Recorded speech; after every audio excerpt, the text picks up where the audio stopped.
अस्सलाम वालेकुम स्टूडेंट। आज हम 10th class chemistry chapter 1 next lecture लेकर आए। नेक्स्ट लेक्चर में आज हम देखने के आपस इक्विलिब्रियम कांस्टेंट इसकी डेफिनेशन देखेंगे और साथ इसका यूनिट फाइंड करेंगे और चंद एक हम केमिकल रिएक्शन देखेंगे, उनका हम इक्विलिब्रियम कांस्टेंट भी लिखेंगे और साथ हम देखेंगे क्या वो केमिकल रिएक्शन का आपस केमिकल रिएक्शन के अंदर जो केसी होता है उसका यूनिट होता भी नहीं होता आपस। अब सबसे पहले हम क्या करते हैं, लेक्चर स्टार्ट करते हैं। सबसे पहले हम देखते हैं हमारे पास इक्विलिब्रियम कांस्टेंट क्या होता है। इक्विलिब्रियम कांस्टेंट की हम डेफिनेशन देख लेते हैं। बेसिकली इक्विलिब्रियम कांस्टेंट तो ये हमारे पास का रेशियो होता है किसके दरमियान, concentration of product divide by concentration of react. अब फॉर एग्जांपल पहले हम समझ लेते हैं फिर उसके बाद उसकी डेफिनेशन पे देखेंगे। अब फॉर एग्जांपल हम कहते हैं हमारे पास एक जनरल सा रिएक्शन है। हम कहते हैं हमारे पास रिएक्शन है जिसमें A plus B reversible C plus D mean ये हमारे पास एक रिएक्शन है और इस रिवर्सिबल रिएक्शन के अंदर हमारे पास जो ए है हमारे पास रिएक्टेंट और बी रिएक्टेंट, इनके जो नंबर ऑफ मोल्स हैं, ए के जो हमारे पास नंबर ऑफ मोल्स हैं वो स्मॉल है, बी के number of mole small B, C के number of mole small D and D के number of mole small D. अब हम कहते हैं हम इसका केसी लिखते हैं। क्या लिखते हैं हम? केसी लिखते हैं। अब इससे पहले वाला जो रिएक्शन है हम दो रिएक्शन उसके अंदर हमने देखा था केसी बेसिकली क्या होता है। केसी हमारे पास क्या होता है, कंसंट reaction ratio between concentration of product divided by concentration reactant. अगर हम देखें तो इस रिएक्शन के अंदर ये वाली जो चीजें हैं हमारे पास, ये वाली सब्सटेंस है, इन्हें हम बेसिकली रिएक्टेंट कह रहे हैं और ये वाली जो सब्सटेंस है इन्हें हम बेसिकली क्या करें, प्रोडक्ट कह रहे हैं। क्या करें हम? प्रोडक्ट। ये हमारे पास reactant and same as it ये हमारे पास क्या, प्रोडक्ट। अब केसी क्या है हमारे पास, KC is the ratio between concentration of product and divide by concentration reactant. अगर हम सिंपल अल्फाज में कहें, केसी जो है कंसंट्रेशन ऑफ प्रोडक्ट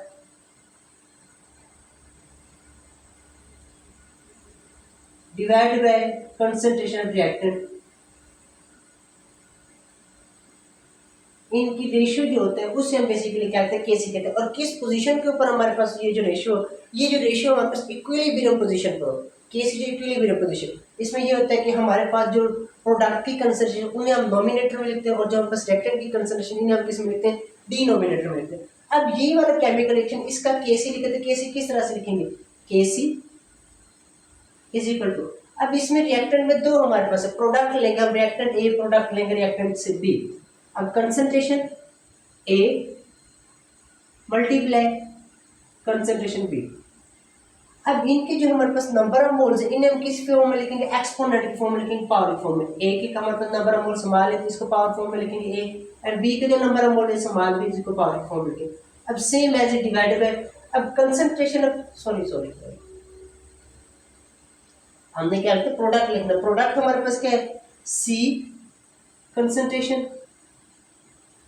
अब इसके नंबर ऑफ मोल्स क्या हमारे पास, small C, same as D concentration, इनके जो नंबर ऑफ मोल्स है हमारे पास क्या है, स्मॉल डी।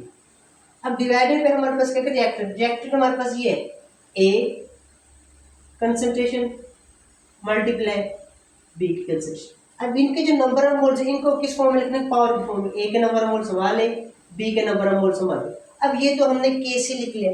अब इसी केसी को हमने अपने वर्डिंग में किस तरह से लिखेंगे, अब इसी वर्डिंग को हम वर्डिंग में लिखेंगे। केसी की डेफिनेशन बन जाएगी, KC is the ratio between concentration of product of concentration of product raise to the power of coefficient divide by concentration to the divide by concentration of reactant raise to the power of coefficient. Mean क्या हमने क्या लिखना है, ये definition लिखेंगे। इसी definition को हम देखते हैं। अब देखिए भी डेफिनेशन में लिखेंगे KC is the ratio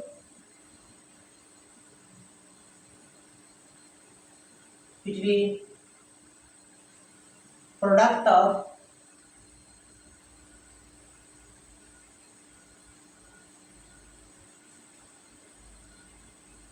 concentration of product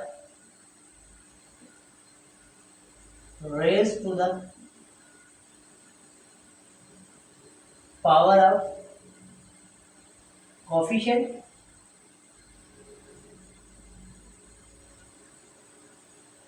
to the product of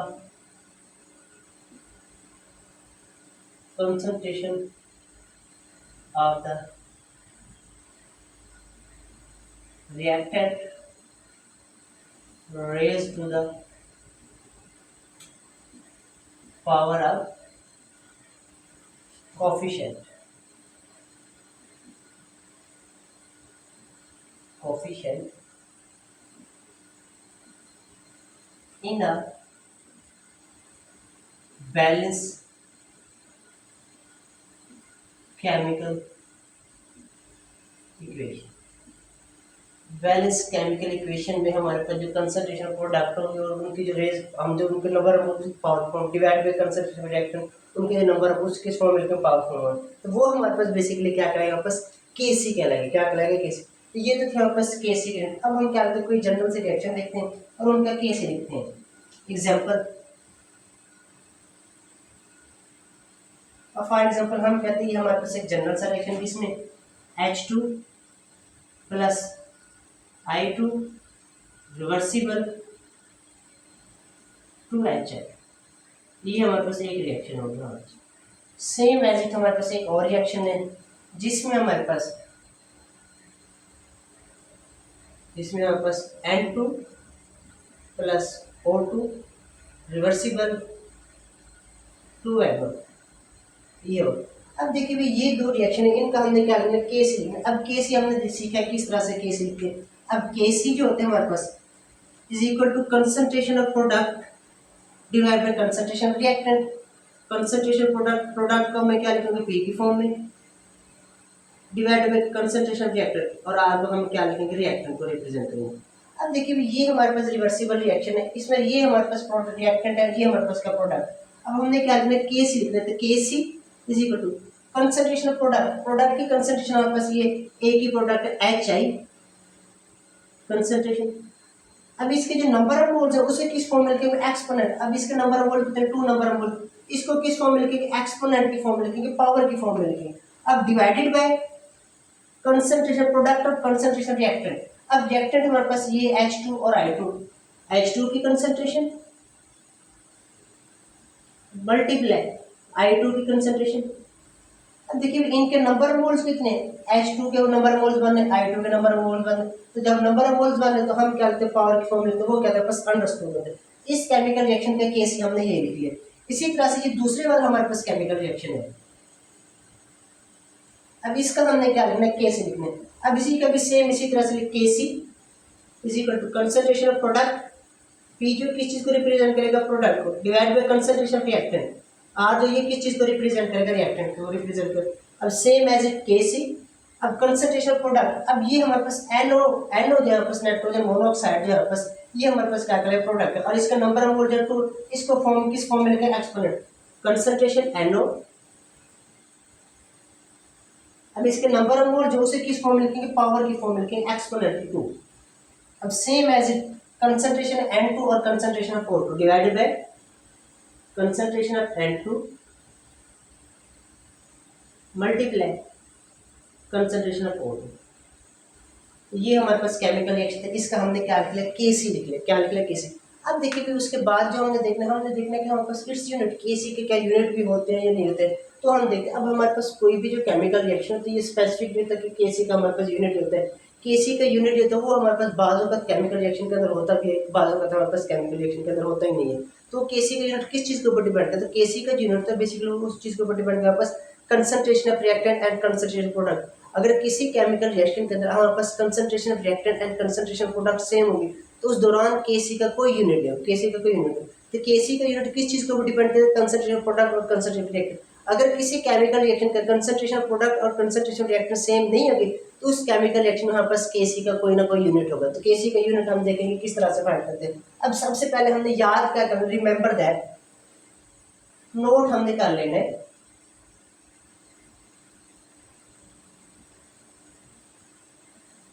हम कहेंगे केसी का कोई यूनिट है, इसका जो यूनिट है वो किस चीज को डिपेंड करता है? Concentration of product and concentration of reactant. अब कब केसी का यूनिट होगा और कब केसी का यूनिट नहीं होगा?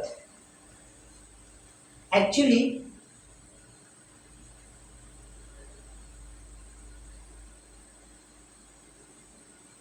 केसी has no unit,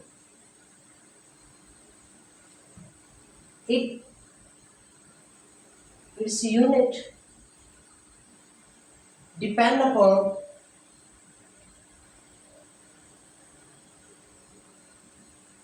the concentration of reactant and product in a balanced chemical equation. Balance chemical equation में जहाँ पर concentration reactant and concentration product उस चीज के ऊपर डिपेंड करे। अब कब केसी का यूनिट होगा, कब केसी का यूनिट नहीं होगा हमारे पास। अब देखिए इसके लिए आप लोग दो चीजें याद करने, अगर हमारे पास concentration product and concentration reactant होंगे सेम होगी तो हमारे पास केसी का कोई यूनिट होगा। Concentration of product is equal to concentration of reactant, then Kc has no unit, तब Kc का कोई यूनिट नहीं। अगर हमारे पास हाँ concentration of product is not equal to concentration of reactant, square bracket है हमारे पास, देन Kc हैज यूनिट, तब Kc का क्या होगा हमारे पास यूनिट होगा। अगर हमारे पास कंसंट्रेशन रिएक्टेंट ज्यादा है या फिर कंसंट्रेशन प्रोडक्ट है, इन दोनों में से किसी एक ही कंसंट्रेशन क्या ज्यादा है और एक ही कंसंट्रेशन कम है, तब Kc का क्या होगा यूनिट होगा। अदरवाइज अगर हमारे पास concentration product and concentration reactant हमारे पास बराबर है तब हमारे पास Kc का कोई यूनिट। अब देखिए भी हम एक जनरल से रिएक्शन देख लेते हैं, दो रिएक्शन देखेंगे। एक वो रिएक्शन देखेंगे जिसमें हमारे पास कंसंट्रेशन रिएक्टेंट और कंसंट्रेशन प्रोडक्ट जो होंगे वो दोनों बराबर होंगे, उसमें देखेंगे क्या हमारे पास Kc का यूनिट आता है या नहीं आता। फिर उसके बाद हम एक ऐसा केमिकल रिएक्शन देखेंगे जिसमें हमारे पास कंसंट्रेशन प्रोडक्ट और कंसंट्रेशन रिएक्टेंट जो है वो बराबर नहीं है, फिर उसके अंदर देखेंगे हमारे पास क्या Kc का यूनिट आता है नहीं आता। तो यही बातें हम करनी है। अब देखिए सबसे पहले हम एक रिएक्शन देते हैं। अब हम एक रिएक्शन जनरल से रिएक्शन लेते हैं जिसमें हमारे पास H2 plus I2 reversible to HN। अब देखिए भाई ये हमारे पास पहले तो हम बैलेंस केमिकल इक्वेशन में देख लेते हैं। अब इसमें देखते हैं कि क्या इनके हमारे पास नंबर ऑफ हमारे पास मोल जो रिएक्टेंट प्रोडक्ट में बराबर है या नहीं है। फिर उसके बाद जाएंगे Kc का यूनिट आता है या नहीं है, तो वो बात की बात। अब देखिए भाई ये हमारे पास रिएक्टेंट है हमारे पास ये वाले, और ये हमारे पास क्या प्रोडक्ट। अब रिएक्टेंट के कितने नंबर ऑफ मोल्स है, H इसके 1 नंबर ऑफ मोल्स, और सेम I2 इसके भी number of 1 mole, 1 + 1 2 number of मोल। अब इसी तरह से सेम एज यहाँ पर कितने नंबर ऑफ 2 नंबर ऑफ मोल। अब देखिए अगर इस रूल के मुताबिक देखें तो हमारे पास concentration product and concentration reactant के जो नंबर ऑफ मोल्स है वो क्या हमारे पास बराबर है, कंसंट्रेशन बराबर है हमारे पास, तब हमारे पास क्या होगा हमारे पास Kc का यूनिट नहीं होगा। तो अब हम देखें Kc का यूनिट होता ही नहीं होता। अब सेम हम क्या लिखेंगे Kc क्या होता है, concentration of product divide by concentration reactant. अब देखिए भी हम Kc लिखते हैं, अब Kc लिखिए। अब इसमें हमारे पास concentration of product, concentration product क्या हमारे पास हाइड्रोजन आयोडाइड, और इसका यूनिट क्या होगा कंसंट्रेशन ऑफ मोल पर dm³। अब इसकी पावर की फॉर्म में लिखेंगे एक्सपोनेंट के 2 नंबर हो तो ये 2 आ जाएगा वापस। अब सेम एज डिवाइड बाय, अब H2 की कंसंट्रेशन मोल पर dm, बेसिकली हमारे पास कंसंट्रेशन का यूनिट क्या है मोल पर dm³ है वापस। अब सेम एज इट मल्टीप्लाई मोल पर dm³। अब ये किस चीज का यूनिट है, ये वापस I2 का यूनिट है। अब Kc इज इक्वल टू, अब हम क्या करेंगे इसकी पावर लेंगे, मोल की पावर 2 dm³ की पावर -6, मीन 2 को हमने क्या किया स्केल है। अब सेम एज इट, अब ये हमारे पास क्या मल्टीप्लाई करेंगे। जब हमने क्या था हमारे पास मैथ के अंदर रूल्स पढ़ा है कि जब हमारे पास बेसिस सेम हो तो पावर क्या होता है ऐड, किस तरह से x × x is equal to x², क्योंकि इन दोनों की बेसिस सेम है तो पावर क्या आ जाएगी ऐड। इसी तरह से मोल मल्टीप्लाई मोल, अब दोनों 1 1 मोल है तो मोल का क्या हो जाएगा वापस स्क्वायर हो जाएगा, क्योंकि 1 + 1 हो जाएगा। और सेम ऐसे dm³ पावर, अब देखिए 3 - 3 इज इक्वल टू -6 हमारे पास आ जाएगा। ये हमारे पास क्या आ जाएगा -6 आ जाएगा। अब देखिए नोमिनेटर और डिनोमिनेटर में वैल्यू सेम है हमारे पास, तो Kc mole square dm³ power -6।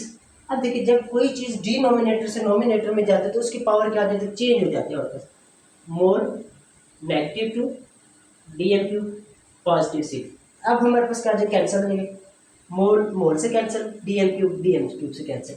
Then केसी का हमारे पास क्या आ गया, नो यूनिट। तो केसी का हमारे पास क्या आ गया, कोई यूनिट नहीं आया हमारे पास, केसी का कोई यूनिट। अब इसी तरह से हम एक और रिएक्शन देखते हैं, उसमें हमारे पास कहते हैं concentration product and concentration reactant, हमारे पास नंबर ऑफ मोल जिसे कहते हैं, कंसंट्रेशन बेसिकली हम कहते हैं नंबर ऑफ मोल। अब नंबर ऑफ मोल बराबर नहीं होगा तो उस दौरान हमारे पास केसी का यूनिट आएगा या नहीं आएगा हमारे पास। अब देखिए ये हमारे पास रिएक्शन देखते हैं, जनरल से रिएक्शन जिसमें H2 plus N2 reversible NH3, इसको बैलेंस करने के लिए यहाँ पर 2 लगाएंगे और यहाँ पर 2 लगाएंगे। अब देखिए ये हमारे पास रिएक्शन है। अब इसका केसी हम लिख लेंगे सबसे पहले, केसी कंसंट्रेशन प्रोडक्ट Na3, अब इसके नंबर ऑफ मोल पावर के फॉर्म में 2। अब सेम एज इट H2, अब इसके नंबर ऑफ मोल के 3 है तो इसको पावर के फॉर्म में लिखें, एक्सपोनेंट की डिवाइड बाय मल्टीप्लाई N2, जिसके नंबर ऑफ मोल बनते हैं हम लिखेंगे। अब इसका केसी का यूनिट लिखते हैं, केसी। अब ये जो कंसंट्रेशन की यूनिट क्या है, मोल पर DM cube power 2 divided by mole पर डीएम क्यूब पावर 3 मल्टीप्लाई मोल पर डीएम क्यूब पावर 5। मीन कि ये जो इसकी कंसंट्रेशन H2 की कंसंट्रेशन का यूनिट क्या होता है, मोल पर डीएम। सेम इसकी पावर कितनी थी, 3 थी, तो 3 पावर सेम इसके हमारे पास मोल कंसंट्रेशन का यूनिट क्या है, मोल पर डीएम। अब हम आगे देखते हैं, अब इसके हम पावर लेंगे मोल, तो इसके डीएम क्यूब की पावर -6 डिवाइडेड बाय, अब इसका हम क्या लेंगे, क्यूब लेंगे हम, ये क्योंकि इसके साथ मल्टीप्लाई तो मोल का क्यूब डीएम क्यूब, अब इसकी पावर क्या आएगी 9 हो जाएगी, -9 मल्टीप्लाई मोल पर डीएम क्यूब।